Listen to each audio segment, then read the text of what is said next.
relacionamento com Deus. Então, no final, esse rapaz simpático vai estar lá ajudando a repassar o material. Eu queria que você abrisse, por favor, a sua Bíblia na primeira carta de Paulo a Timóteo, no capítulo 5 e no versículo 8. Primeira carta de Paulo a Timóteo, capítulo 5, versículo 8.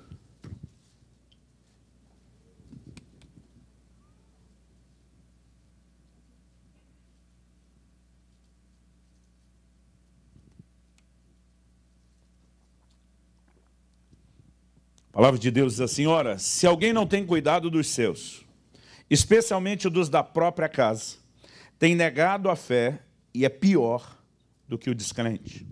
Outra versão diz: se alguém não cuida dos seus parentes, especialmente dos da sua própria família, negou a fé e é pior que um descrente.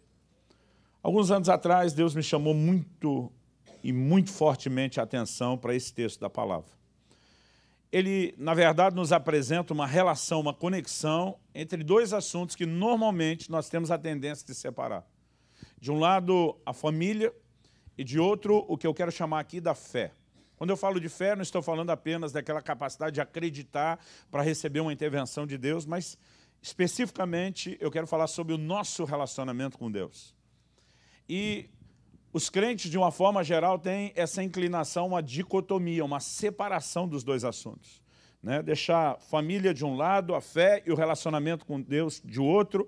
Mas esse texto nos mostra que os dois assuntos estão tão ligados, na verdade eles estão tão interligados, que você não vai conseguir separá-los. O texto está dizendo: se alguém não cuida dos seus, e o contexto aqui de cuidado é material. Mas se você olhar o que a palavra de Deus ensina sobre cuidado familiar, ele vai além do cuidado material. A gente pode englobar aqui cuidado espiritual, a gente pode englobar aqui cuidado emocional, mas o texto está dizendo: se alguém não cuida dos seus, negou a fé. Tem uma outra versão que diz: renegou a fé. E o texto diz: e é pior do que o incrédulo. Se ele estivesse dizendo que é igual ao incrédulo, a situação já não estaria muito bonita, não estaria muito boa. Mas quando dizia é pior do que o incrédulo, o que Deus está dizendo? Se você não se preocupa com o cuidado que deve à sua família, você não vai estar com isso só negligenciando a sua família. Você vai ferir o seu relacionamento comigo. E, na verdade, esse não é o único texto que nos ensina que essas duas coisas estão tão interligadas que não podem ser separadas. Por exemplo, em 1 de Pedro 3,7, a palavra de Deus diz: maridos, tratem as vossas esposas com honra, como vaso mais frágil. A Bíblia diz assim: para que não se interrompam as suas orações. Deus está dizendo: maridão, se você não tratar devidamente sua mulher, você não vai ter só um problema relacional dentro da sua casa. Você não vai ter só um problema na horizontal. Você vai criar um problema na vertical, no seu relacionamento com Deus. Suas orações vão deixar de ser atendidas, elas vão estar impedidas. Porque a maneira como eu e você vivemos família, ela inevitavelmente vai afetar a nossa relação com Deus. Normalmente, isso não é uma grande ênfase no ensino bíblico da nossa geração, mas, aliás, normalmente nós fazemos o contrário. Generalizando, e lógico que quando a gente generaliza, alguns pagam a conta um pouquinho mais cara por causa de outros. O que nós vemos de uma forma geral é gente que separa tanto esse assunto, que a atitude prática é mais ou menos a seguinte: o camarada às vezes mete o pé na família em casa, vai para a igreja adorar a Deus, ele acha que uma coisa não tem nada a ver com a outra e que uma coisa não influencia em absoluto a outra, e é um grande equívoco. Porque Deus está nos mostrando que o assunto familiar inevitavelmente vai afetar a nossa relação com Ele. Agora, o apóstolo Pedro não foi o único de falar que as nossas orações podem ser comprometidas por uma relação familiar equivocada.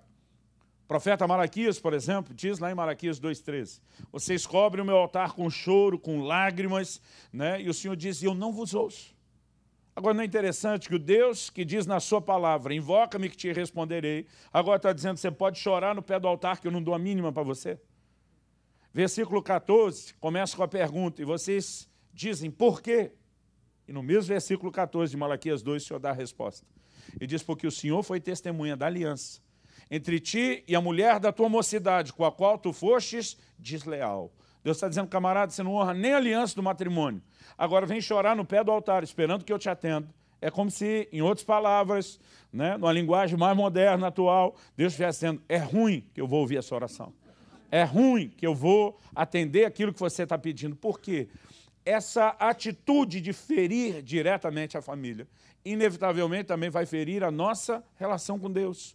Também vai afetar o nosso relacionamento com Deus.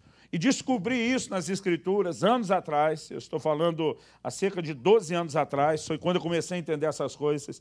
Eu confesso que me deixou chocado.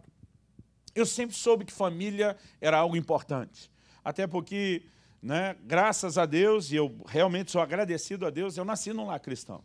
Meu primeiro presente quando nasci, diferente de muito brasileiro, piá, como a gente diz lá no sul, no Paraná, diferente de muito piá, que quando nasce ganha uma bola, eu ganhei uma Bíblia. Os meus pais me consagraram ao Senhor desde o nascimento. Eu fui instruído no temor do Senhor, coisa pela qual sou muito grato. Agora, essa não era a história do meu pai. Meu pai nasceu num lar não cristão. A família na qual ele cresceu era muito disfuncional. Ele perdeu seu pai, meu avô, com 12 para 13 anos de idade, que se suicidou numa véspera de Natal. Né? Além da própria questão do suicídio, essa desestrutura familiar fez com que, quando ele se convertesse aos 18 anos de idade, um dos primeiros versículos que impactou meu pai, lendo a Bíblia, foi lá o Salmo 68. Deus faz com que o solitário habite em família. Uma das primeiras descobertas dele é que Deus tem um plano para o solitário, é que ele vive em família.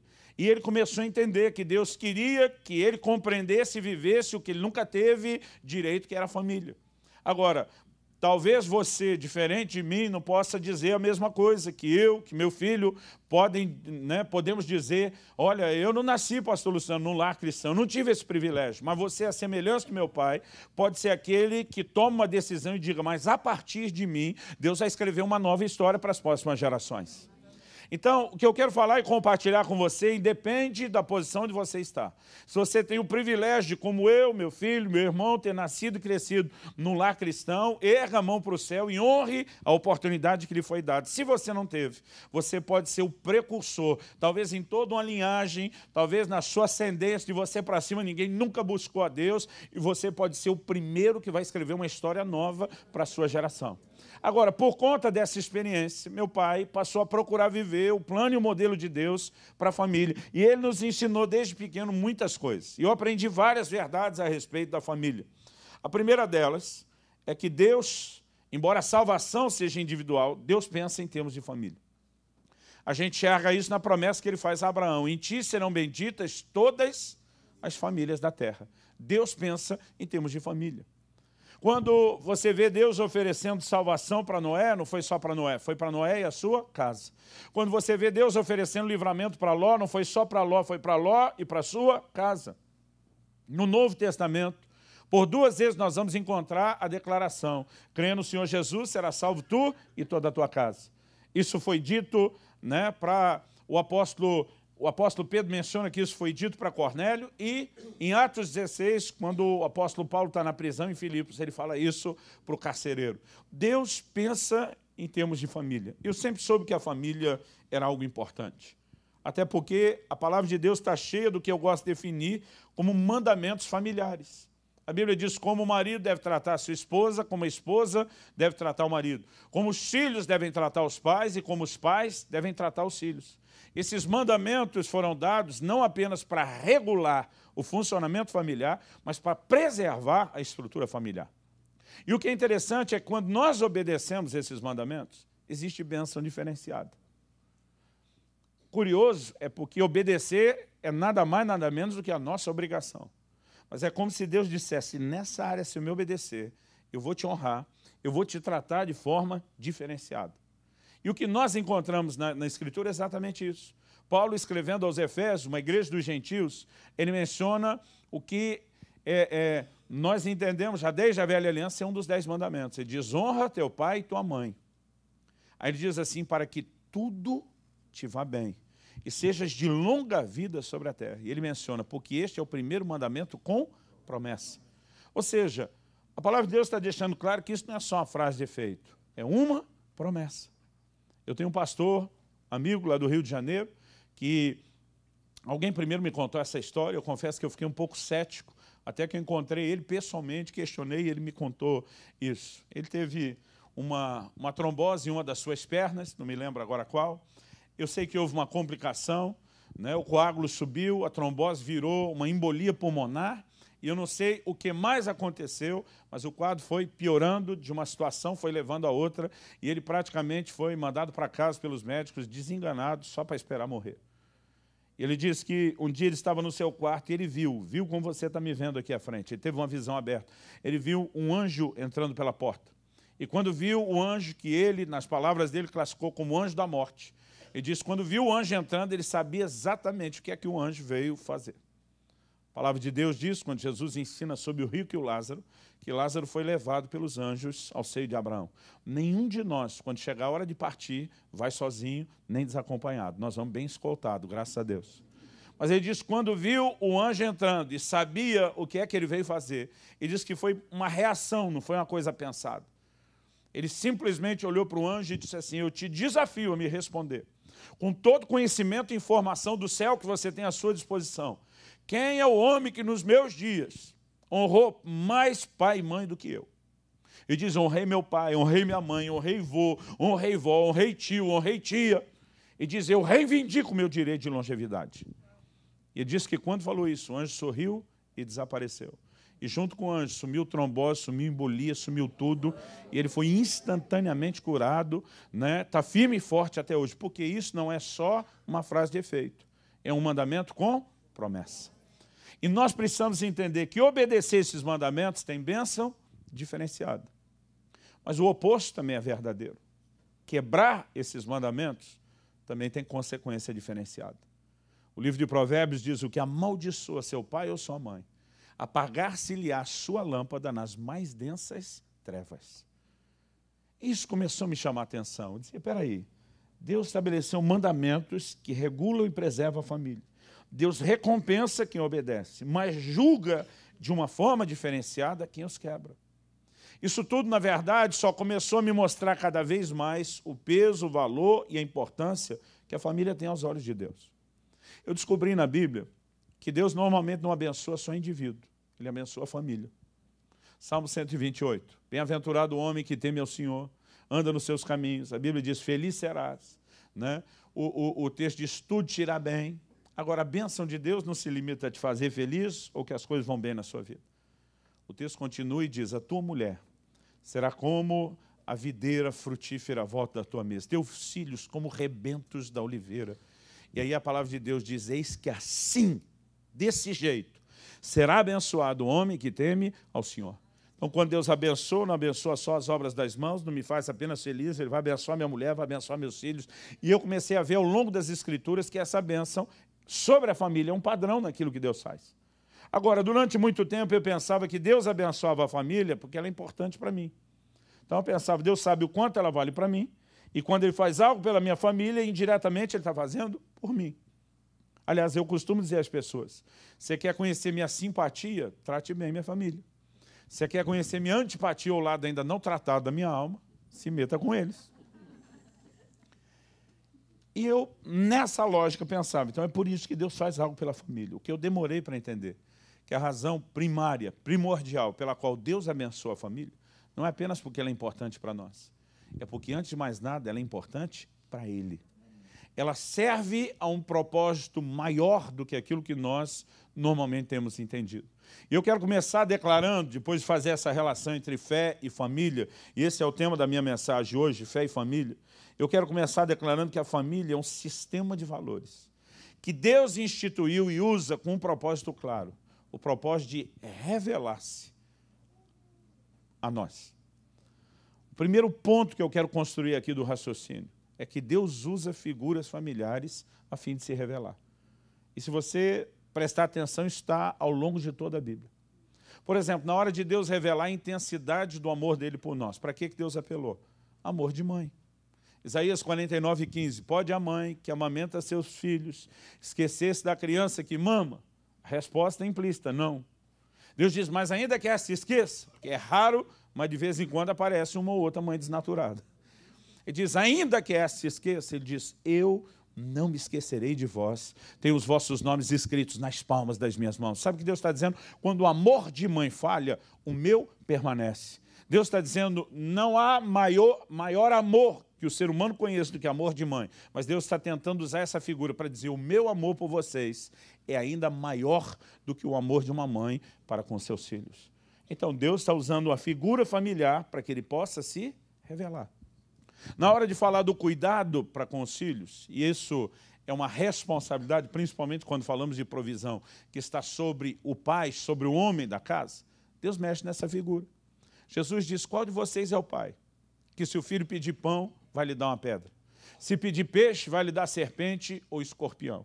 Ele diz, se vocês são maus, sabem dar boas dádivas aos vossos filhos, ele diz, quanto mais o Pai Celestial não dará coisas boas àqueles que o pedirem. Então, o que é que o Senhor Jesus está tentando nos fazer entender? E toda vez que eu cito esse versículo, eu lembro um episódio lá de casa.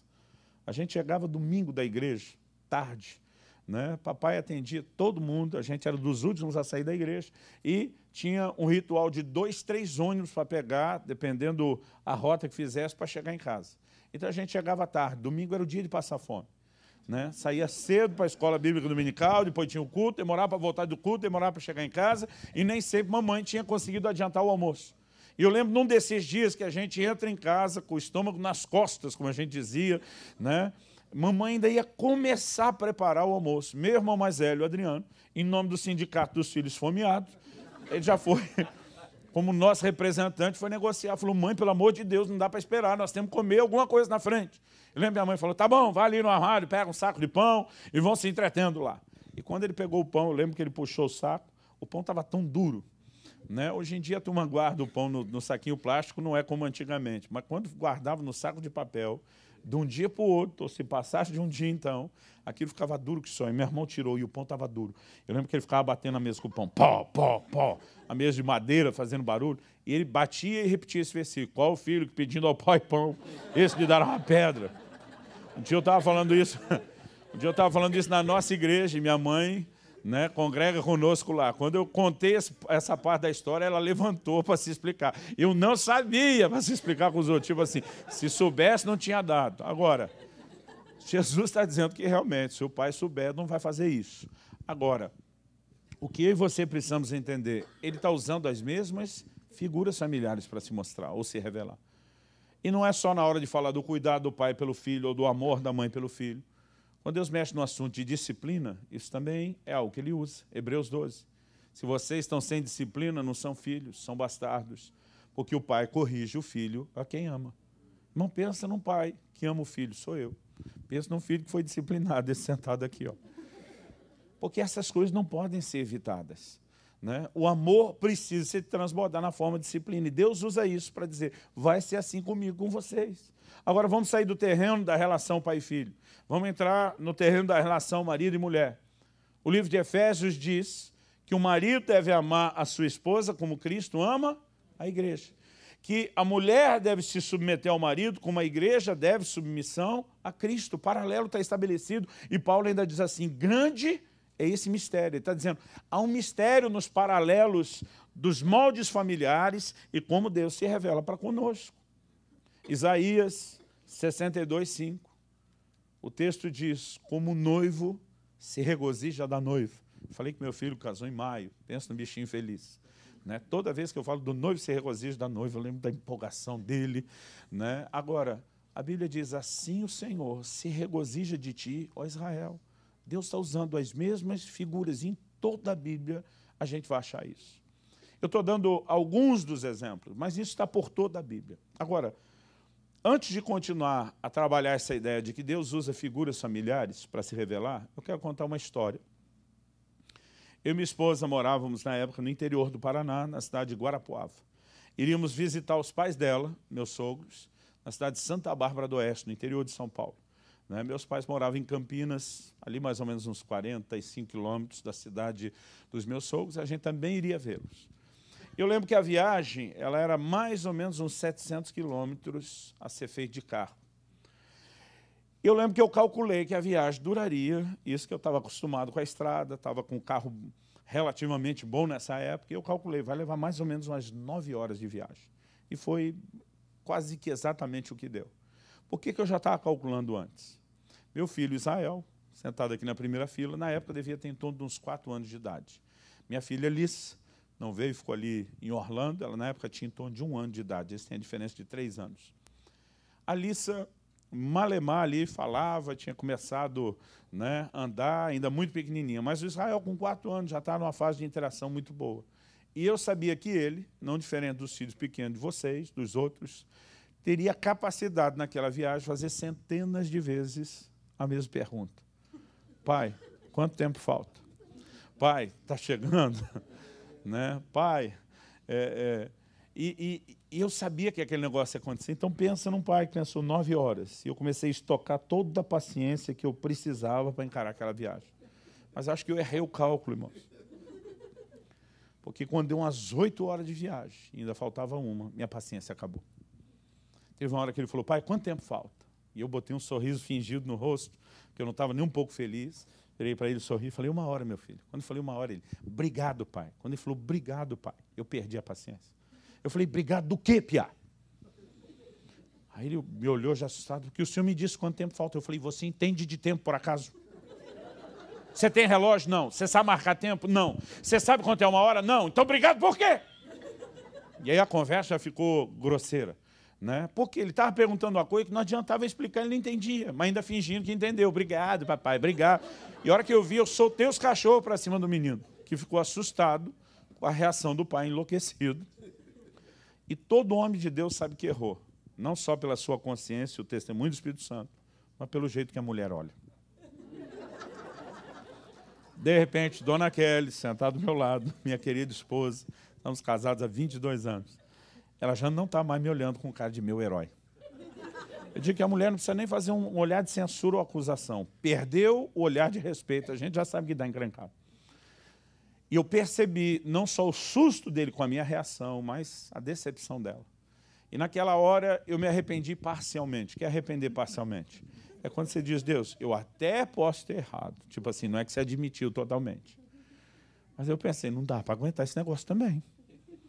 Quase como quem disse, até o senhor vai ter que ficar do meu lado, que é difícil de aguentar tanto tempo essa mesma pergunta, e de uma criança que não entende, finge que está entendendo. Agora, enquanto eu estou ali parcialmente, não totalmente arrependido, tem um lado de mim que gostou do que aconteceu. Porque pensa num silêncio que ficou no carro. Ninguém falava mais nada, e eu dentro de mim pensava, pelo menos vou ter um pouco de paz. Está constrangedor, mas pelo menos vou ter um pouco de paz, de sossego. Só que, irmão, foi ficando constrangedor demais aquele silêncio. E aquele arrependimento começou a crescer. Eu falei, Deus, pode até ser que eu tenha errado. Aí você já está se abrindo a possibilidade. Eu falei, talvez eu precise da sua ajuda para resolver isso, porque nem eu sei como resolver essa situação agora. Eu sei que depois de um tempo, aquele silêncio, eu pensando no que tinha acontecido, né, de repente, meu filho quebrou o silêncio. Falou, pai, eu sei que eu não tenho relógio, eu sei que eu não entendo de tempo. Falei, mas você é inteligente. O duro quando o filho fala isso é que se não fizer o que vem na sequência, é porque daí não é inteligente. Falei, você é inteligente. Se você quiser, você me arruma um outro jeito de explicar o tempo que não seja pelo relógio. E quando ele falou isso, Dona Kelly do meu lado começa a rir. Mas ria assim, ela segurava a barriga, ela se torce, porque não queria que ele percebesse o quanto ela estava rindo. Mas ela me olhava com a cara de, quero ver você sair dessa agora. E eu fiquei pensando, como é que eu explico o tempo, sem ser pelo único medidor de tempo que a gente tem, que é o relógio. Eu falei, que outra ampulheta ou medidor de tempo, contagem de tempo, eu poderia usar que esse menino entendesse. Né? O que ele falou era um desafio, mas eu também estava naquela de tentar arrumar, e eu estou pensando e orando, dizendo, Deus me ajuda, me dá uma ideia, me dá uma luz. E, de repente, me deu uma ideia. Eu tenho certeza que foi o socorro de Deus. Naquela época, meus filhos, não diferente dos de vocês, que têm ou já tiveram o filho pequeno, eles tinham também a capacidade de assistir centenas de vezes o mesmo DVD. Aliás, nem sei porque eu falo DVD. Na época era um tal de VHS, um tijolão assim, grandão. A verdade é que eles assistiam muitas vezes aqueles mesmos desenhos. Irmãos, eu louvo a Deus de coração, porque eu estou falando de coração, louvo a Deus pelo ministério Crianças Diante do Trono. Mas teve uma época da minha vida que eu não podia mais ouvir a voz da Ana Paula Valadão. Era meus filhos assistindo desenho, era minha mulher ouvindo as músicas, teve uma época que eu não podia, ela sabe disso e já me autorizou a brincar com a história. E nessa hora me deu aquele clique. a quantidade de vezes que eles veem o desenho. Porque a minha filha, Alissa, até mais do que Israel, ela falava antecipadamente as falas do desenho, ela sabia tudo de cor. Pai, põe desenho tal. Eu dizia, filha, para quê? Porque é legal. Eu dizia, mas minha filha, você já fala as falas todas antes deles. Você não precisa assistir, mas é legal. Tinha vontade de dizer, é legal para você, porque para mim eu não aguento mais. Né? Mas eu lembro que eu falei, filho, imagina que você está assistindo aquele desenho tal. Ele falou, sei. Eu falei, imagina que está mais ou menos na parte que acontece isso. Minha esposa, já percebendo para onde eu ia, ela me olha, menos. Eu falei, eu voltei, rebobinei a fita. Na parte que acontece isso, ela aí, tá bom. Ele falou, sei. Falei, daqui até terminar o desenho, é o tempo que falta para chegar na casa da sua avó. Gente, quando eu falei isso, penso num rostinho que iluminou. Valeu, pai. Eu sabia que você ia me arrumar um jeito de explicar o tempo, que não fosse pelo relógio. E ele está tudo feliz. Quando eu olho para o lado, Dona Kelly, minha esposa, também toda sorridente de novo, me olhando com cara de meu herói. Pensei, Deus, obrigado. Eu consegui resolver a bobagem que eu fiz. E ele não vai mais ficar me perguntando. Irmão, deu 10 minutos. Só mudou, foi a pergunta. Pai, que parte do desenho está agora? Eu tinha que dirigir um olho na estrada e o outro assistindo o desenho aqui, ó. Porque tinha que dar tempo real, porque ali estava rodando em tempo real o negócio. E eu tinha que mencionar a parte do desenho em relação ao que faltava. E assim fui até o final da viagem, né, descrevendo o desenho. Eu lembro que quando pegamos um acesso secundário que estava dentro da cidade, onde meus sogros moravam, já fazia um tempo que não perguntava, falou, pai, e agora? Falei, filho, agora não está passando nada. E as crianças entram no drama, né? Eu lembro que ele, será que quebrou o videocassete? Videocassete, lembrei o nome. Será que quebrou o videocassete? E eu falei, acho que não, filho. Ele falou, mas o senhor disse que não está passando nada. Eu falei, não estava, a tela estava preta, mas agora está subindo as letrinhas. Gente, quando eu falei, está subindo as letrinhas, ele fez a maior festa. Eba, chegamos! Por quê? Quando aquelas letrinhas aparecem, são os últimos grãozinhos da ampulheta caindo. Então ele falou, apareceu as letrinhas, fim do desenho, fim da história, nós chegamos, deu certo. Agora, por que eu estou te contando essa história? Porque quando Deus começou a falar comigo essas coisas, sobre ele usar figuras familiares para se revelar, ele falou ao meu coração, você lembra desse episódio? Minha resposta foi, claro que lembro. Eu acho que eu nunca vou esquecer essa história.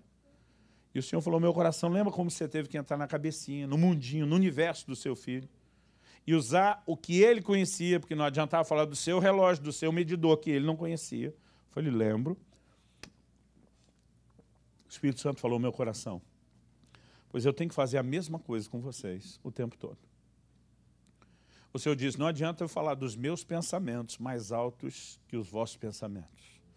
E diz, eu tenho que usar figuras que vocês entendam. Mas o que o Senhor falou no meu coração, e para mim foi revolucionário, foi a diferença entre o que você fez com seu filho e o que eu tenho que fazer com vocês, é que você improvisou. Você não planejou aquilo. Irmão, Deus não faz nada de improviso. Ele é o Deus onisciente, conhecedor de todas as coisas, presciente, conhece tudo de antemão. Deus não é pego de surpresa. Me lembro de uma fase, na pré-adolescência, meu filho chegou em casa e falou, pai, estava aqui pensando. Deus sabia que o homem ia pecar, não sabia? Eu falei, claro que sabia, filho, ele é onisciente, presciente. Eu falei, não, eu sei disso. Mas tenta me dar um versículo assim que dá o raciocínio já pronto que prova isso. Eu falei, para mim, aquele de 1 de Pedro, que diz, Jesus é o cordeiro morto antes da fundação do mundo. Deus primeiro fundou o mundo, depois criou o homem, para depois o homem pecar e bagunçar. Mas antes do homem bagunçar, antes do homem ser criado, antes do mundo ser formado, Jesus já era o cordeiro provisionado. Porque Deus sabia tudo o que ia acontecer e se antecipou, porque ele não é pego de surpresa em nada. Ele trabalha com planejamento em tudo. Então o Senhor falou, a diferença entre eu e você é que você improvisou. Então nas entrelinhas eu entendi ele dizendo o quê? Eu planejei me revelar através de figuras familiares. Gente, isso me trouxe um impacto que eu não consigo te descrever. Revelação é uma coisa assim que quando ela vem em fração de segundos, ela traz um nível de entendimento e compreensão que às vezes você tenta horas explicar e não consegue esgotar aquilo. Mas de repente eu entendi. Deus não criou a família apenas pensando numa estrutura de reprodução, de proteção social. Deus, quando criou a família, ele decidiu que ela serviria a um propósito, através do qual ele poderia se revelar a nós. E quando a gente consegue enxergar isso, que Deus usa figuras familiares a fim de se revelar, e que isso é parte de um plano, de um propósito, a gente tem que entender aqui a segunda coisa que eu quero explorar. Além da família terrena, que eu e você podemos ter, a Bíblia fala de uma família celestial, a família do próprio Deus. Efésios 2:19, assim já não sois mais estrangeiros, nem forasteiros, mas concidadãos dos santos e membros da família de Deus. Efésios 3:14 e 15, Paulo diz, por essa causa eu me ponho de joelhos diante do Pai, de quem toma o nome toda a família, diz tanto na terra como nos céus. Então Deus tem uma grande família. E quando ele fala da família na terra e nos céus, isso me faz lembrar que eu sempre pensava, lendo esse versículo, na família de Deus, como se fosse um grande sobrado. Que fala sobrado também? A casa com 2 andares. Eu pensava um grande sobrado. Imaginava aquela fiarada feliz, correndo, pulando, brincando, divertindo no andar de baixo, os crentes aqui da terra. E a fiarada feliz, correndo, pulando, brincando no andar de cima, aqueles que já foram promovidos e transferidos. Eu vi um pregador dizer uma vez, o crente não morre, é promovido e transferido. Ele diz, transferência porque você sai da filial e vai para a matriz. Promoção porque vai trabalhar mais perto do chefe, do patrão. E eu pensava na família assim, Deus, o paizão dessa grande família, e aquela fiarada. Esse era o único conceito que eu tinha de família. Mas eu me lembro até o janeiro de 2005, o Espírito Santo começou a falar no meu coração e disse, quando foi que você formou sua família? Eu respondi na hora. Eu falei para Deus, dia 3 de novembro de 1995, uma sexta-feira à noite, depois das 9h30, antes das 10, eu lembro que chegou o momento da cerimônia que eu e a minha esposa formalizamos a aliança do matrimônio. Através do pacto, o juramento fizemos uns aos outros, e respondi para Deus bem bonitinho e teologicamente. Naquele momento se cumpriu a escritura que diz, deixará o homem seu pai e sua mãe, se unirá à sua mulher, os dois tornarão uma só carne. Falei, nesse dia eu formei minha família. Veio a segunda pergunta. E Deus não pergunta para saber as coisas, Ele sabe tudo. Ele pergunta para fazer a gente pensar. Veio a segunda pergunta. E os filhos? Os filhos vieram depois. Israel nasceu quase 3 anos depois do casamento. Alissa, quase 3 anos depois de Israel. Então ele me perguntou de novo, então, você não passou a ter uma família quando os filhos nasceram? Eu falei, não. Eu passei a ter uma família quando casei. E porque eu tinha uma família, os filhos vieram depois, como aumento da família. Gente, essa é a ordem bíblica. Primeiro se casa e debaixo da proteção do matrimônio se geram os filhos. Tem muita gente, mesmo dentro da igreja, fazendo o inverso. Primeiro tem filho para depois formar a família. Essa não é a ordem que Deus estabeleceu. E naquela hora, porque Deus queria que eu fizesse a distinção. Ele diz, você não passou a ter uma família quando os filhos nasceram. Os filhos foram só o aumento da sua família que você formou. Falei, faz sentido. Ele disse, se você entende isso sobre a sua família, por que é que você pensa diferente da minha família? Porque na minha cabeça, Deus só passou a ter uma família quando criou o homem. Deus não passou a ter uma família quando eu e você entramos na história. Nós só somos o aumento de uma família eterna e pré-existente. A Trindade é o mais perfeito modelo de família que nós podemos ter. Você percebe desde papéis definidos de funcionamento dentro da Trindade, você percebe a interação de um com o outro, a forma como cada um demonstra apreciação e louvor ao outro.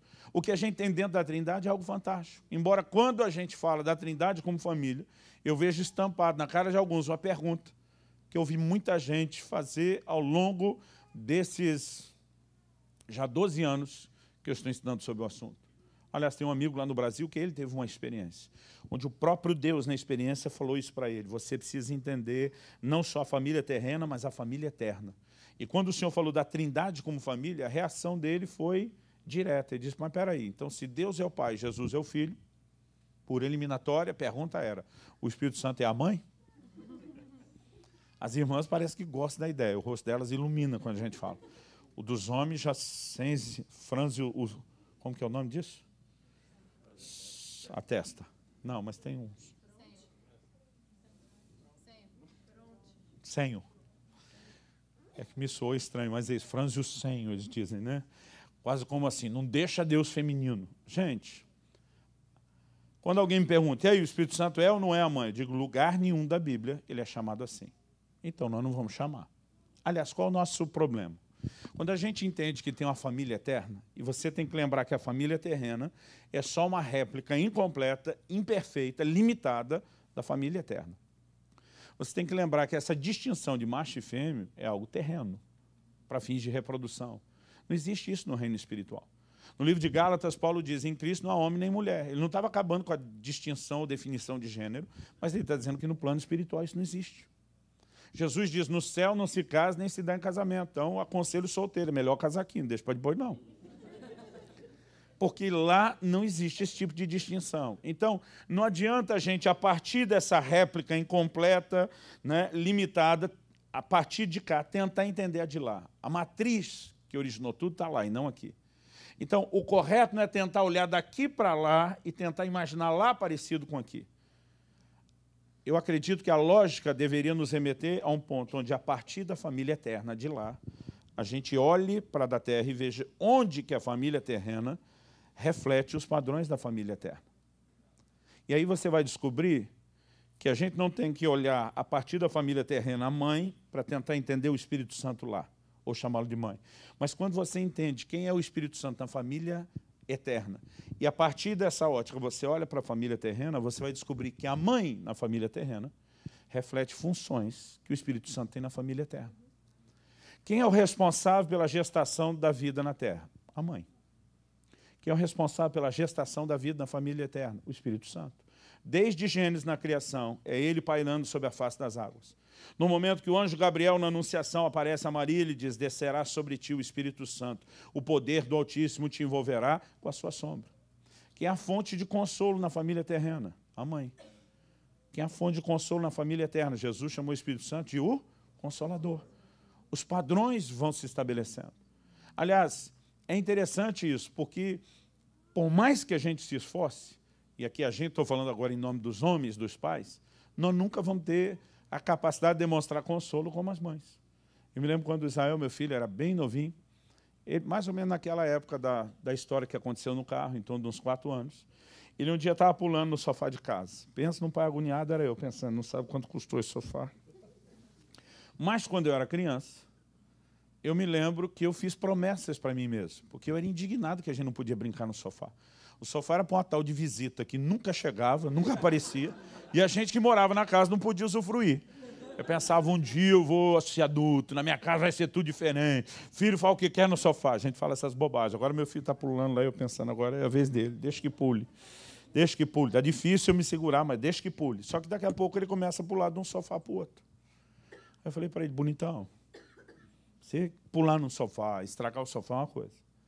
Você pular de um sofá para o outro e acabar caindo, se machucando, se estragar é outra. Não, pai, não vou cair. Falei, filho, aprenda a sabedoria milenar. Seu avô já tentava me comunicá-la. O pai é que tem razão. Você acha que não vai cair, mas você vai acabar caindo. Não vou cair. Me afastei e fui para o posto de observação. Não é gorar o filho, posto de observação. Cruzei os braços e fiquei só esperando. Ele pulou de um sofá para o outro, outro para um. De um para o outro, outro para um. Numa dessas idas e vindas, na hora de dar o impulso, ele escorrega o pé na saída e ele só vai até a metade do caminho e blum, cai naquele vão entre os dois sofás. Graças a Deus tinha um tapete, não tão felpudo e macio como ele gostaria, mas que amenizou em alguma coisa a queda, mas na hora ele já levanta chorando e segurando o braço. Né? No que levanta segurando o braço, um cara de dor chorando, a mãe do menino, minha querida esposa Kelly, que estava bem mais longe do que eu, teletransportou. Eu até hoje não entendo como isso aconteceu. A hora que eu olhei, ela já tinha passado na minha frente. Ou seja, ela assumiu o controle da operação e eu estou assistindo. E eu vou contar agora a versão na perspectiva do homem. Não só do homem, na perspectiva do seu Lunga. Quantos aqui já ouviram as histórias do seu Lunga? Tem nordestino aqui? Não? Começaram aqui a mão aos poucos, né? Eu já ri muito com as histórias do seu Lunga. Seu Lunga acho que morreu há 2 ou 3 anos atrás, mas ainda vivo ele já era uma lenda, em Juazeiro do Norte, Ceará. Né? Seu Lunga virou história de cordel, literatura de cordel, e as histórias foram se espalhando, e como cada conto aumenta um ponto, ninguém jamais sabe o que é verdadeiro e o que não, mas o Lunga tinha um comportamento que era assim, tolerância zero. Né? Pensa numa criatura que não tinha paciência nenhuma com as perguntas dos outros. Aliás, a filosofia dele era, cada pergunta idiota merece uma resposta ainda mais idiota. Então as histórias são mais ou menos assim. Diz que uma vez a mulher pergunta, Lunga, quer leite? Ele diz, quer. Aí diz, leva no copo. Ele diz, não, joga no chão e puxa no rodo. Eu acho que os homens se divertem mais com isso do que as mulheres. Por quê? Todo homem, as irmãs casadas aqui vão concordar, todo marido tem variações diferentes, níveis diferentes, tem um pouco de lunga dentro de si. O homem é exageradamente racional, ele não consegue ser emocional. Né? Quando eu pergunto, leva no copo, ele diz, não, uma jarra, podia ser algo maior, né? Mas não, na cabeça dele, a pergunta estúpida vem com a resposta estúpida, joga no chão e vem puxando o rodo do leite. Diz que uma vez o Lunga foi comprar veneno para rato na agropecuária. Diz que o infeliz do funcionário perguntou, é para levar? Ele falou, não, espera que eu vou buscar o rato, comi na sua mão, infeliz. Então esse era o Lunga, para você entender.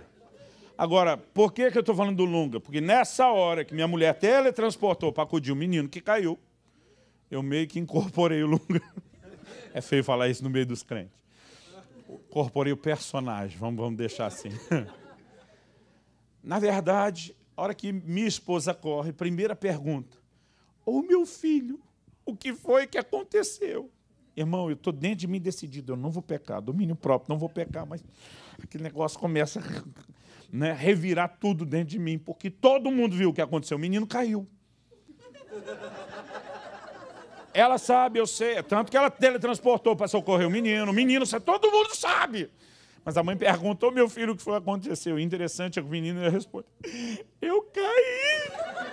Irmão, dentro de mim, um Lunga já quer... A minha vontade é dizer, achei que estava treinando para mergulhar numa piscina.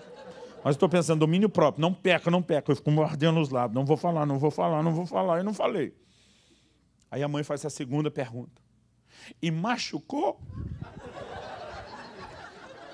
A minha vontade é gritar, não, o menino está chorando de treino, para ficar bom para o dia que precisar. Mas estou lá me segurando, não peca, não fala. E ele, aham. Aí vem a terceira pergunta, para me tirar do sério. Aonde? Todo mundo está vendo o menino segurar o braço. Aqui. E eu querendo falar, achei que estava segurando o braço para não cair no chão. Mas estou lá, não peca. Segura, você vai superar, já vai acabar esse negócio. Aí, irmão, vem a pior parte. A mãe do menino, minha querida esposa, olha no olho dele. E diz, desde que mamãe beije, já sara. Eu quero dizer, é mentira! Não é xilocaína, não é analgésico, beijo não sara, não. Tu não fala, não peca. E o pior que aí o menino estende a mão para a mamãe beijar. E a mamãe nem beija de verdade. Chega 2 dedos de distância que eu vi, não encostou no braço. Nem encostou. E o cara de pau ali, ela pergunta, sarou? Ele, eu quero voar no pescoço dos dois. Dizer, isso é uma fraude. Mas me segurei, não pequei, venci.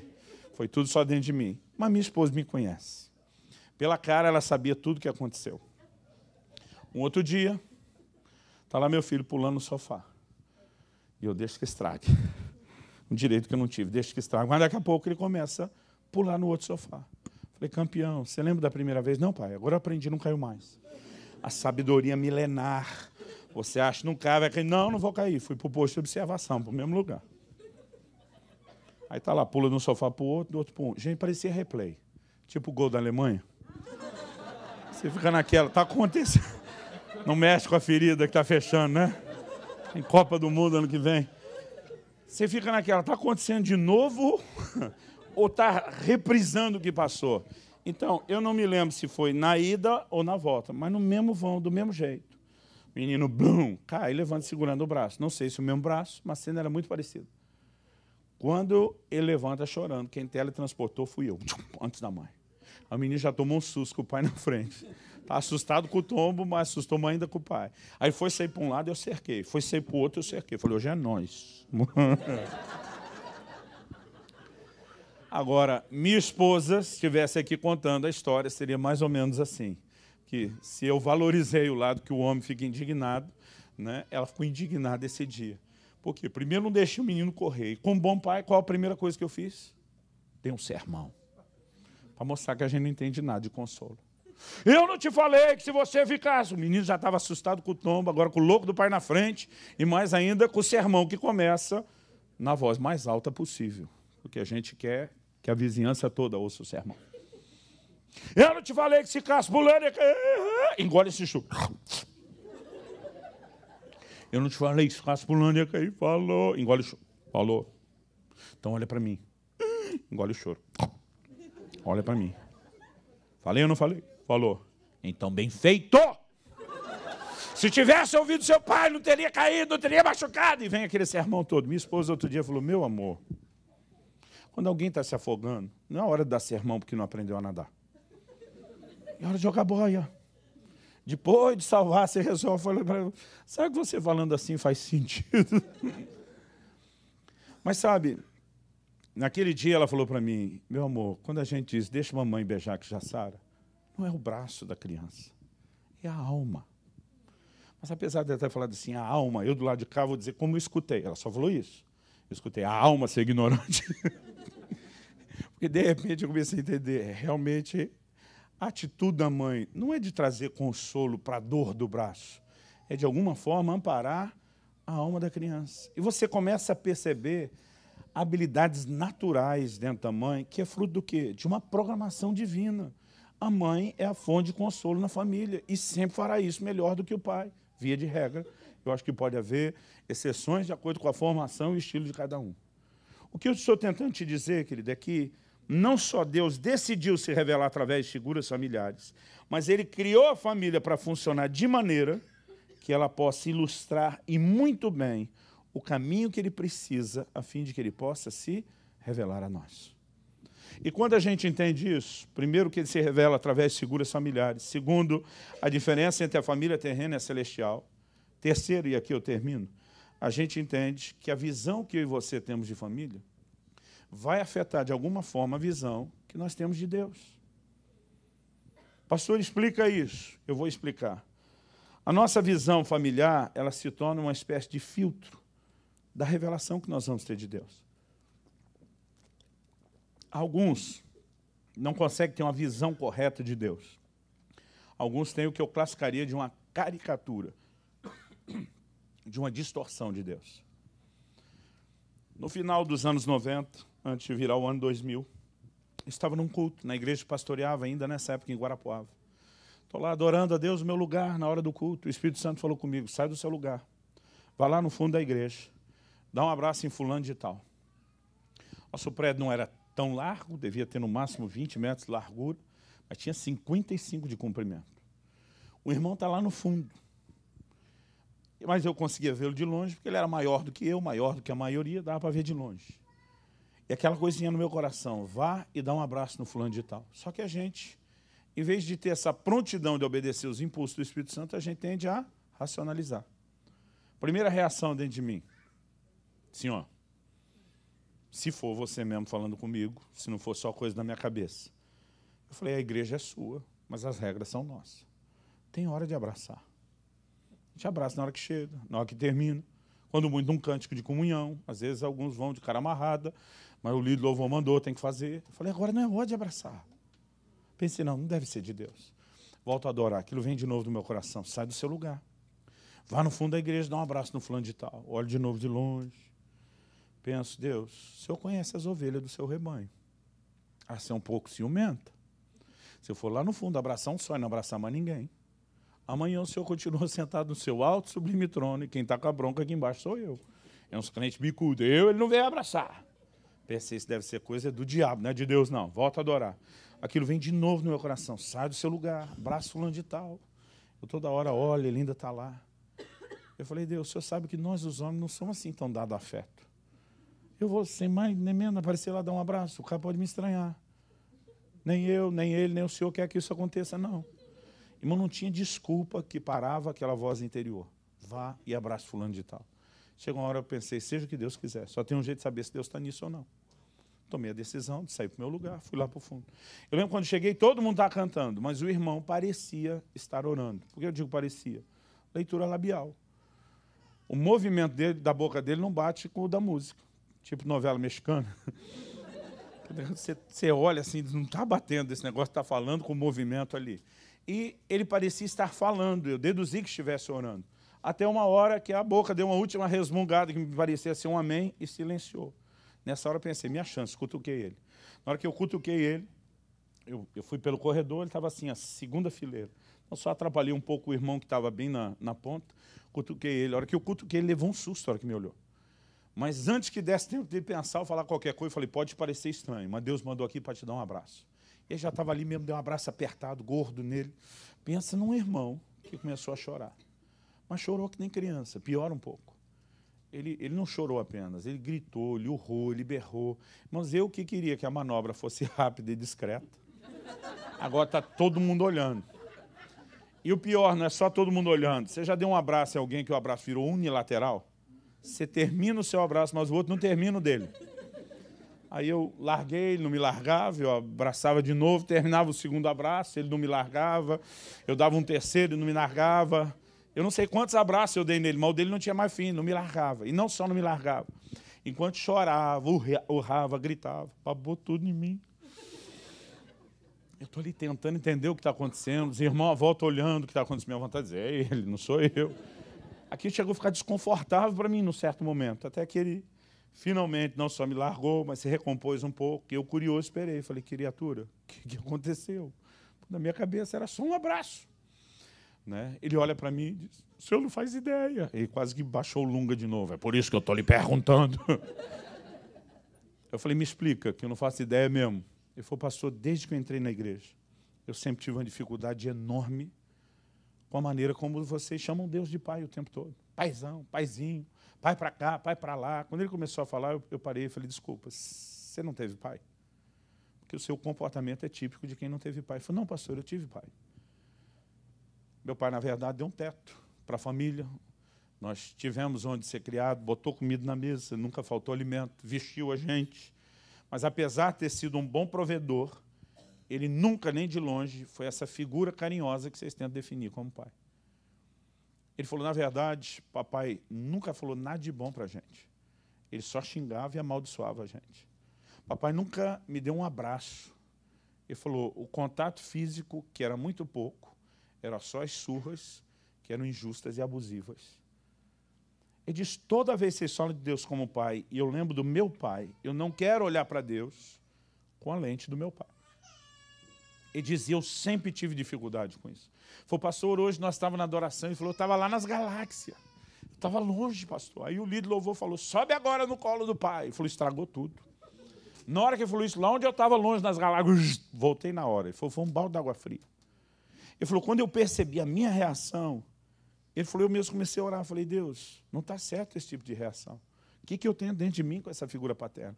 Porque essa dificuldade de olhar para o Senhor dessa forma. E ele começou a orar e dizer, se é tão importante entender como pai, porque afinal de contas a Bíblia te apresenta assim, ele falou, eu quero. O que eu não posso é te enxergar através da lente do pai que eu tive, porque o Senhor deve ser um pai bem diferente. Então ele começou a orar e dizer, então eu quero te entender como o pai que você é, e não à luz do pai que eu tive. Então ele falou assim, e eu vou te pedir uma coisa, que você então haja como o pai que eu nunca tive. Ele falou, o que eu mais quis do meu pai, nunca tive, foi um abraço. Ele começou a dizer a Deus, eu te desafio, vim me dar um abraço de pai. De repente ele parou e falou, não, estou pedindo muito. Eu vou até evangelizar, que é algo tão importante. O senhor terceirizou, delegou para a igreja, o senhor não faz pessoalmente. Então não vou esperar que o senhor venha em pessoa. Mas ele disse, se o senhor enviar alguém, dizendo ter vindo em seu nome, enviado pelo senhor para me dar um abraço, como seu representante, ele falou, eu vou entender isso como um sinal teu, de que eu posso te enxergar como um pai diferente do que eu tive. Irmão, na hora que ele falou o amém da oração dele, eu cutuco ele, dizendo, Deus me mandou aqui para te dar um abraço. Ele falou, primeiro, o meu choque e o susto foi porque foi na hora. Ele falou, nem entendi como o senhor chegou tão rápido. Minha vontade era falar para ele. Eu falei, criatura, você não sabe o trabalho que deu para eu sair do meu lugar e vir te abraçar. Eu falei, o Deus que já sabia que você ia orar já começou muito tempo antes. Foi esse negócio da bem sincronizadinho na hora. Mas ele falou, pastor, a hora que o senhor me deu o abraço, eu tinha um sinal. E poderia ter parado aí. Mas enquanto o senhor me abraçou, ele falou, o Espírito Santo meteu a mão lá dentro do meu peito. O pastor parecia até físico, de tão intenso que era. Foi como se uma mão entrasse dentro de mim. Ele falou, pastor, eu me criei na roça. Então, um exemplo que eu vou dar. Parecia que alguém estava arrancando raiz. A raiz, quando você vai puxando e aquele negócio está muito bem espalhado, vem arrancando tudo. Ele falou, a sensação é que alguém puxava raízes de dentro de mim. Ele falou, e doía. Ele falou, a razão pela qual eu chorei, o rei, gritei, é porque doía enquanto aquilo acontecia. Mas ele disse, quando terminou, já não havia mais dor nenhuma. Ele disse, eu consigo pensar no meu pai e aquilo não me machuca. Eu olho para Deus desassociado do que aconteceu com meu pai. Algo mudou na minha vida. E Deus me fez lembrar disso. Por quê? Se eu e você temos uma visão equivocada de família, a lente de interpretação e entendimento de Deus também vai ser comprometida. Então vamos voltar lá no início. Por que é que Deus estabeleceu mandamentos familiares? Não é só para regular o funcionamento da família, mas proteger a instituição que Ele criou.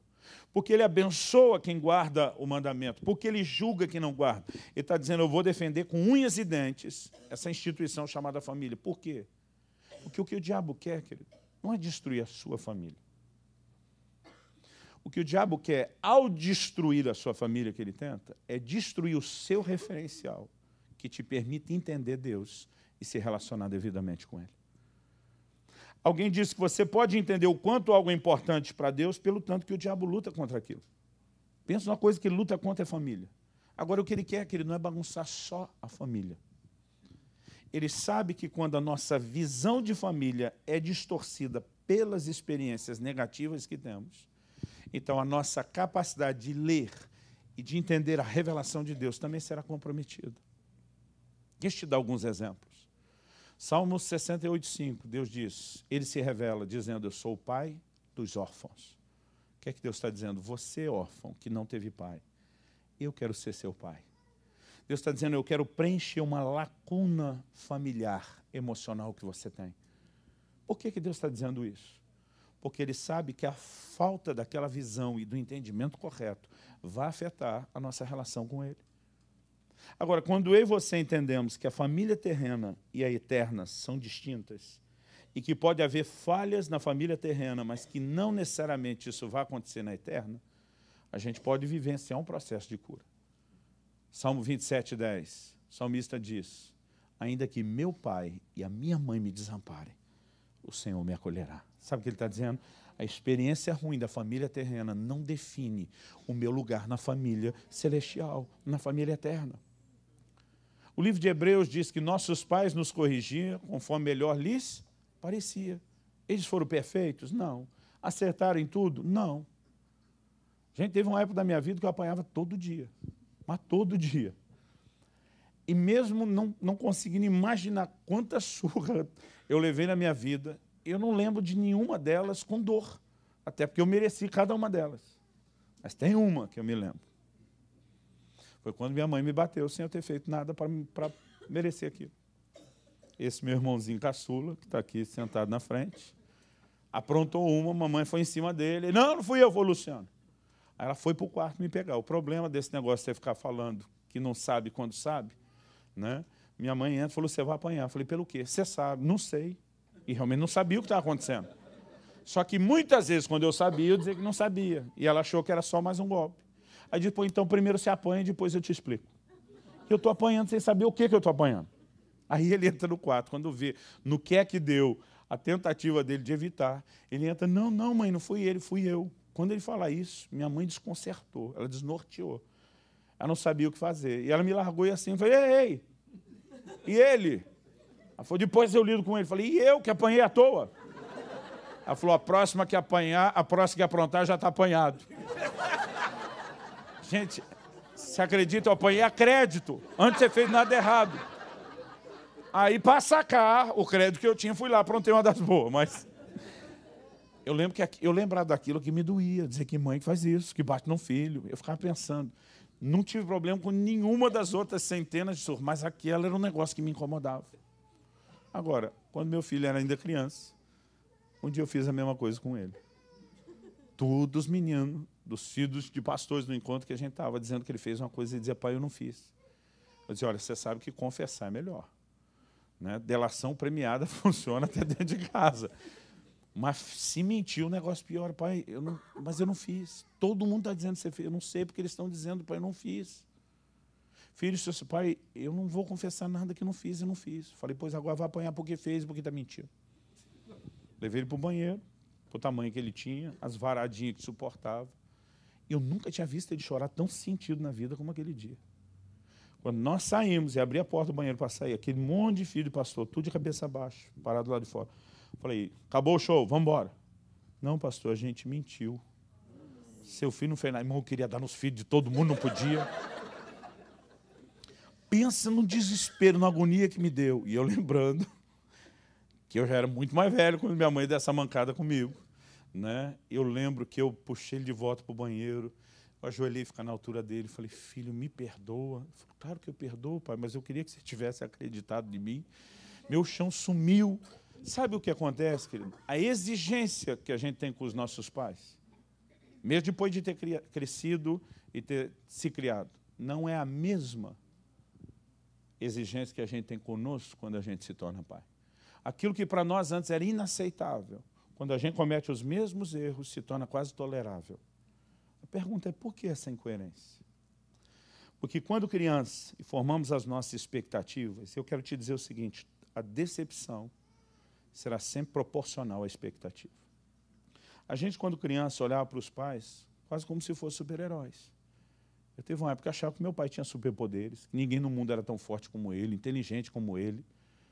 Agora, eu também passei isso com meus filhos. Meus filhos achavam que eu tinha superpoderes. Eu tinha mania de brincar, parar no farol, dizer, olha a autoridade do papai. Vou contar até 3, vou dar uma voz de comando, a luz vermelha apaga, a verde acende. E era 1, 2, 3, 3, 2, 1, e o verde, a luz ficava verde, e diz, uau! A brincadeira durou tempo demais. Aí, às vezes, eu parava e esquecia, pai, a luz é mesmo, verde! Né? Aí, um dia, eu estou com a cabeça no mundo da lua, pensando nas coisas que tem que resolver, e ele e a irmã, os dois no carro. Papai, você não vai fazer o negócio da lua? É mesmo, já estava assim no finzinho, verde! Abriu, eles, uau! E eu voltei a pensar. Aí um deles me pergunta, acho que o Israel, que era o mais velho, papai, como você consegue? Eu, distraído, pensando nos problemas, falei, não, papai ficou olhando o semáforo do lado. Quando fecha esse, eu sei que vou... A hora que eu vi, eu tinha entregado o ouro. Gente, eu não vou esquecer a cara de decepção dos dois. Eu não me lembro quem dos dois olha para mim e diz, quer dizer que você não tem superpoderes? Ele não tem superpoderes, nunca tive, era para ser uma brincadeira, não uma enganação. Mas sabe o que acontece, querido? Eu me lembrei. Ainda criança, a gente estava num culto, estava cantando um hino das antigas. Chuvas de bênçãos dos céus. E eu estou lá pensando, para criança tudo é literal. Chuva de bênção, o que é isso? Perguntei para o meu irmão mais velho, Adriano, o que é esse negócio de chuva de bênção? Você não conhece, não? Eu falei, claro que não, nunca vi. Ele falou, não tem a chuva de água? Eu falei, essa eu conheço. Eu falei, então, a chuva de água, ela cai do céu e molha o chão. Sim. O chuva de bênção é o contrário. Ela sai do chão e molha o céu. Pensa num cara que acreditou de todo o coração, até porque meu irmão era meu outro herói, o mais velho. Gente, levou uns 2 anos para eu descobrir que fui trollado, enganado. Até hoje eu jogo isso na cara dele. Você me enganou. Ele fala, quando é que vai parar isso? Eu falei, enquanto eu viver, se puder, meus filhos vão perseguir os seus filhos por isso. Eu brinco com ele. Mas eu me senti tão decepcionado. Por quê? Decepção é proporcional à expectativa. Por que você acha que o conflito dos filhos com os pais, quando chega adolescente, fica tão intenso? Porque quando criança, eles não enxergam os defeitos dos pais. Quando chega na adolescência, além de perder a inocência e começa a entender as coisas, ele enxerga uma pessoa conflitante com o papel que tinha na cabeça da criança. E por que eu estou dizendo isso, querido? Alguns de nós ainda temos pendências e exigências emocionais com os pais como se fossem os super-heróis que nós imaginamos na infância. E não damos a eles a tolerância que nós damos a nós mesmos quando hoje nós erramos com os nossos filhos. O Salmo 55 me ensina algo interessante. No verso 12, Davi diz, se fosse um estranho, eu entenderia. Se fosse um inimigo, dele eu me esconderia. Ele diz, mas tu, meu amigo íntimo, nós íamos juntos em alegre procissão à casa de Deus. O que ele está dizendo? Vamos tentar fazer um paralelo aqui. Se entrasse um doido pela porta do fundo agora, xingasse nós de tudo quanto é nome feio, eu creio que as reações seriam diversas. Sempre tem aqueles mais espirituais que já ia dizer, está amarrado em nome de Jesus. Tem aqueles camaradas mais práticos, normalmente os mais grandão, que ia levantar e colocar o maluco para fora. Poderia ter aqueles que acham graça de tudo, até do que não é engraçado, e atrás tem gente que ri. É uma reação, eu não sei qual o percentual da população, mas sempre tem aquele pequeno percentual que ia rir. Alguns acham que ia rir. Agora, o que eu duvido que você ia debruçar no encosto na cadeira da frente e começar a chorar. O que fulano falou de mim. Porque o que um estranho fala de você não tem esse poder de te machucar, a ponto de fazer você chorar. Agora, quando alguém que você ama, respeita e admira, fala algo menor do que a ofensa do estranho, isso pode ferir muito mais. Porque decepção é proporcional à expectativa. E qual é o nosso problema? Talvez por conta disso, muitas das nossas maiores dores, elas acontecem dentro do seio familiar. Muitas experiências emocionais mais dolorosas.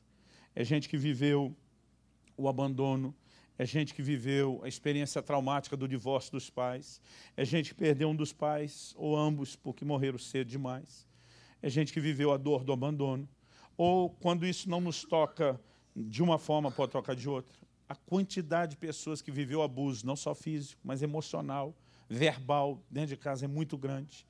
Ou alguns sobrevivem a essas dores da infância e começam a viver grandes conflitos com os pais ou com os irmãos na adolescência.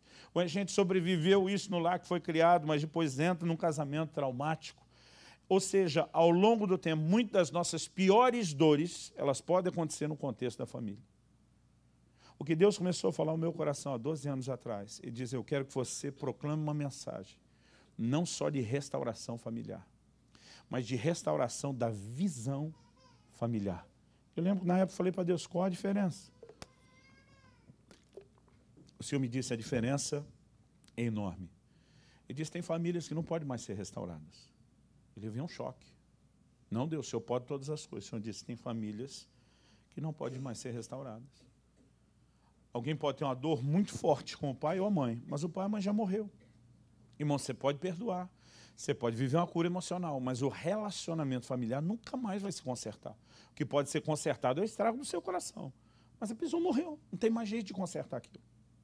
Ou alguém se converte no segundo ou terceiro casamento, não dá para arrumar todos os outros anteriores. Tem situações que não há mais o que fazer pela família. Mas a visão familiar precisa, ela não só pode, mas ela precisa mudar. Porque não importa o tipo de pai que eu tive, a minha experiência do passado não pode definir a maneira como eu vou olhar para Deus como meu pai hoje. Quem está entendendo a diferença? Eu comecei a perceber, eu gosto muito de pregar sobre fé. Nas 3 igrejas que eu já pastoreei, em 3 cidades diferentes, lá no Paraná, pregando sobre fé, eu sempre descubro, não demora muito, aquele grupinho de irmãos que dentro da igreja eu classifico como os incrédulos crônicos. Cara, não importa o que você está falando de fé. Deus disse, nunca te deixarei, jamais te abandonarei. Você está lá pilhando, tem aqueles crentes olhando com aquela cara, eu vou voar, eles estão empolgados recebendo a palavra. Tem aqueles outros, você olha, aquele negócio parece que não entra de jeito nenhum, bate no coração de pedra e cai. Porque consciente, e eu acredito na maioria das vezes inconscientemente, as pessoas estão dizendo, já ouvi essa história antes e fui abandonado. Eu comecei a descobrir que a maior parte daqueles que compõem o grupo dos incrédulos crônicos viveram experiências traumáticas e dolorosas de abandono familiar. E muitas vezes eles projetam inconscientemente a mesma coisa com Deus e não conseguem viver o mesmo nível de confiança. Eu descobri que pessoas que têm dificuldade de confiar nas promessas de Deus normalmente cresceram em lares onde as promessas não eram cumpridas. Se você conversar com meus filhos, eles vão te dar a versão sem cortes do papai. Né? Tudo que conheceram, todas as minhas limitações, mas uma coisa que eles nunca vão poder falar é que papai prometeu uma coisa e não fez. Aliás, um dos versículos que eles mais ouviram dentro de casa, aquele que jura e com dano seu, não muda. Comecei agora à tarde a passar um pouquinho mal. Não sei se dormi pouco esses dias, estou com a garganta assim, me incomodando, difícil de falar. A vontade que bate na gente é dizer, Maurício, vamos marcar isso outro dia. Mas não faça uma coisa dessa. Vem de ambulância se precisar. Porque para mim é muito forte aquilo que a palavra de Deus diz. O que jura e com dano seu não muda. Tem que ter um evento quase catastrófico na natureza para me levar a esse tipo de coisa. Agora, por que eu estou dizendo isso? Outro dia alguém falou, rapaz, seus filhos parecem ter o dom da fé. Eu falei, não, eles têm uma capacidade de levar a sério o que o Pai Celeste diz, porque tiveram um espelho dentro de casa, que o Pai terreno leva a sério aquilo que fala e promete. Eu comecei a perceber, querido, que essa visão familiar, ela não vai apenas afetar a dimensão de relacionamentos à nossa volta, ela vai afetar a nossa relação com Deus. Isso coloca a mim e você numa posição delicada. Um dia o Espírito Santo falou comigo, o tipo de pai, o tipo de marido que você é, vai definir a visão que eles vão ter de Deus. Então, essa minha responsabilidade não é só ser bom marido para eu ter alegria no relacionamento com a minha mulher. Não é só ser bom pai para evitar conflitos. Eu estou plantando no coração dos meus filhos a visão que eles vão ter de Deus. Só para encerrar esse raciocínio. Alguém me disse, pastor, a impressão que eu tenho é que nunca foi tão difícil antes na história pregar santidade como hoje em dia. Ele me falou isso porque eu tenho um evento com líderes que eu faço no Brasil que o foco é só santidade e integridade. Ele falou, o senhor concorda com isso? Eu falei, concordo. Ele falou, por que você acha? Eu falei, olha, seria simplista demais tentar dar uma resposta só. Eu vou te dar um dos motivos que eu vejo. Eu falei, nas 3 igrejas que eu estou pastoreando há 24 anos, nas 3 igrejas, foi mais ou menos a mesma experiência.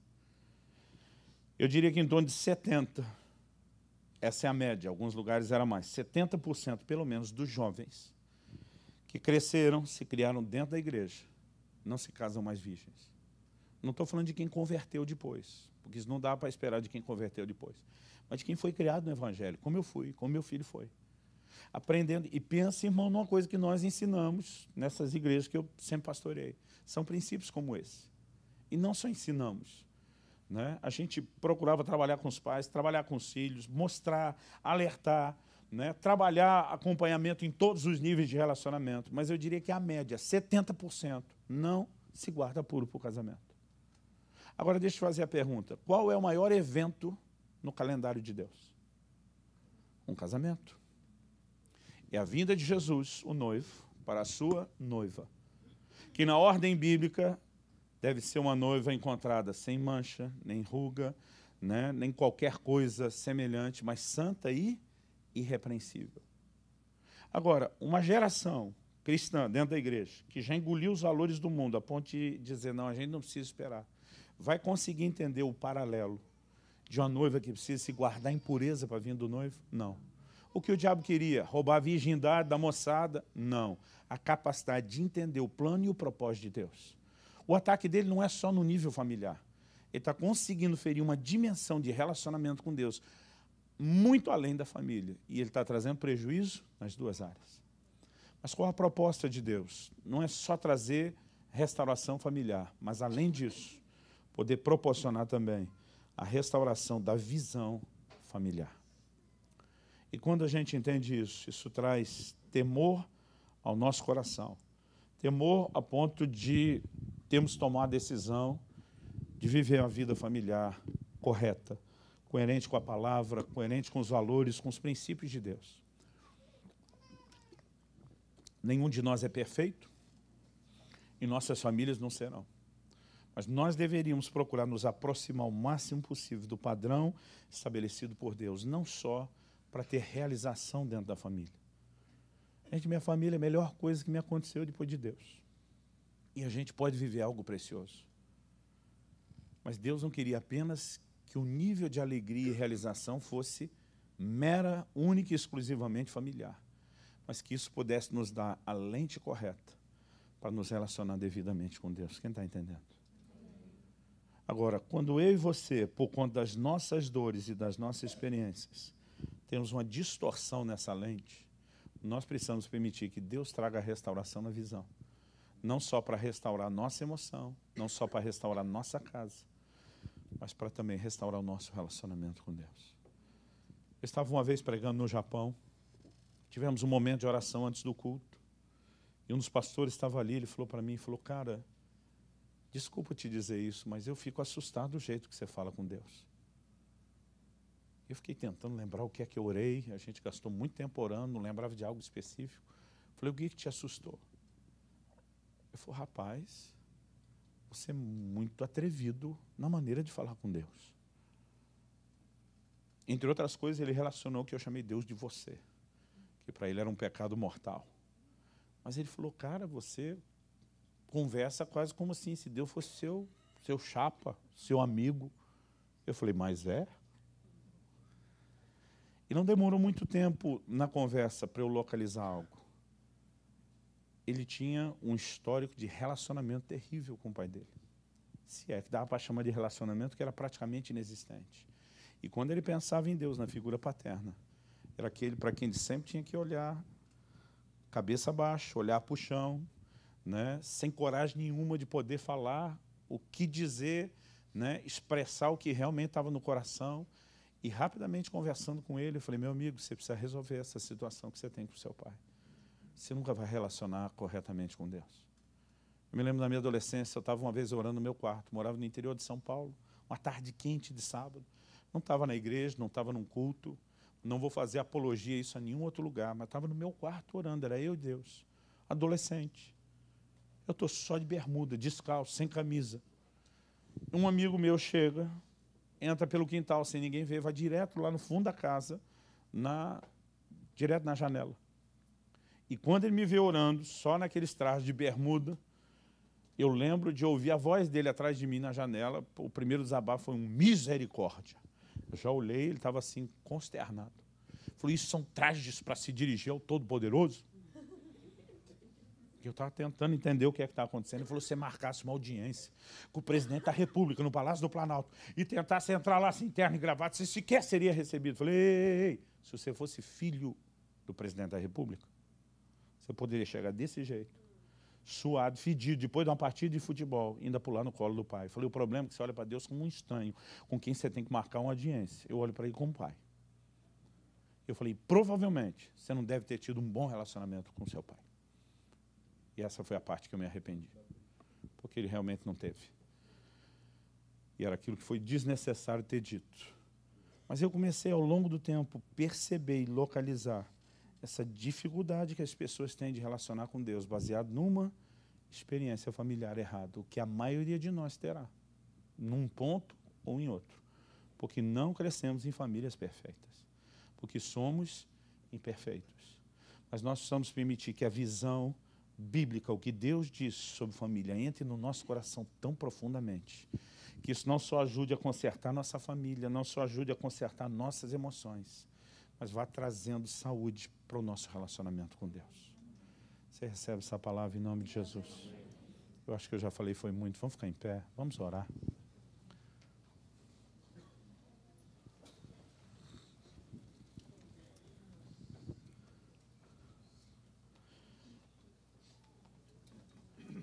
Eu não vim aqui simplesmente tentar apontar o dedo, trazer culpa ou condenação sobre ninguém de forma alguma. Meu único propósito nessa noite é ser um mensageiro de Deus, para te ajudar a entender a importância de voltarmos à palavra. Pastor, como eu posso ser curado na minha visão familiar? Como eu posso ser curado nas minhas emoções? Salmo 19:7 diz, a lei do Senhor é perfeita e restaura a alma. Não há nada que tenha o poder de trazer cura e restauração para mim e para você, como a palavra de Deus. Ainda que eu creia que essa noite Deus possa liberar sobre nós uma graça especial, esse não é o tipo de coisa que se resolve de forma instantânea, só porque a gente fez uma oração e você de repente sai daqui com tudo resolvido. Nós precisamos de uma volta, de um mergulho profundo na palavra de Deus, onde a gente consiga entender sob uma perspectiva nova o que é essa revelação da palavra. Meu pai não foi o pai perfeito. Quem nasceu com estrutura familiar, que se criou com uma estrutura familiar como a dele, não tinha tanto para oferecer. Meu pai tinha muitas limitações. E ao longo do caminho, eu descobri que à medida que eu entendia Deus, na perspectiva da visão familiar, da palavra de Deus, isso me ajudava não só a alinhar corretamente as emoções com as falhas do meu pai, mas me ajudava a não transferir os problemas que a gente podia ter dentro de casa para a forma de olhar para Deus. E acredito que essa relação de visão familiar e relação com Deus é uma das coisas talvez mais sérias que nossa geração precisa tratar. E eu quero te encorajar a uma jornada pela palavra, a dizer, eu vou descobrir exatamente o que é o plano de Deus, o sonho de Deus, o propósito de Deus para as nossas famílias. Tem pais que cresceram em lares que eram muito repressores, e agora eles querem compensar e querem ser bom demais. A Bíblia fala da bondade de Deus, da severidade de Deus. Deus não é nem só um, nem só outro. Nenhum pai tinha que escolher entre ser bom ou severo. Nós temos a responsabilidade de manifestar as duas coisas. Nossos filhos precisam ser cobertos de amor e de bondade, mas também precisam de limites, precisam de disciplina e precisam de severidade. O problema é que a gente tenta compensar o erro de uma geração descambando para o outro lado, em vez de entender a harmonia do que a palavra de Deus produz. Pai, eu tentei da melhor forma possível trazer o ensino da Tua palavra. Algo cujo propósito não é só para hoje, não é só para o aqui e agora. Mas se o Teu Espírito não vivificar essa palavra, terá sido só um discurso, terá sido só uma palestra. E nós precisamos de mais, de bem mais do que isso. Portanto, eu oro e clamo em nome de Jesus. Que a mão do Senhor, que a graça do Senhor venha sobre cada um de nós. Pai, eu sei que há alguns que precisam de fato entrar nesse lugar diante de Ti, de arrependimento pela quebra de princípios familiares, de conserto não só contigo, mas com a própria família. Há aqueles, ó Deus, que precisam de fato pedir perdão, há aqueles que precisam perdoar as ofensas recebidas. Mas Deus, muito mais do que qualquer esforço de alinhamento ou restauração emocional, eu sei, eu tenho absoluta certeza que o Senhor quer nos guiar por uma jornada de restauração da visão familiar, por uma jornada na Tua palavra, e eu oro por isso, em nome do Senhor Jesus.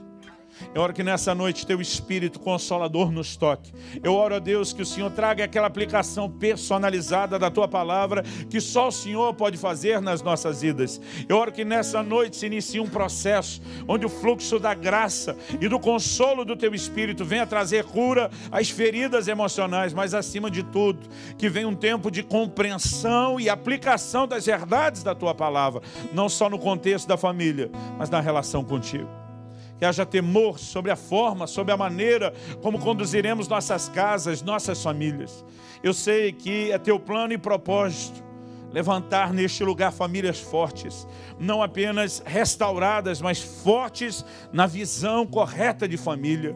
E eu oro a Deus que esse DNA de famílias restauradas e restauradoras se propague intensamente através dessa igreja, para a glória do Teu nome. Para a glória do Teu nome, nós oramos em nome do Senhor Jesus.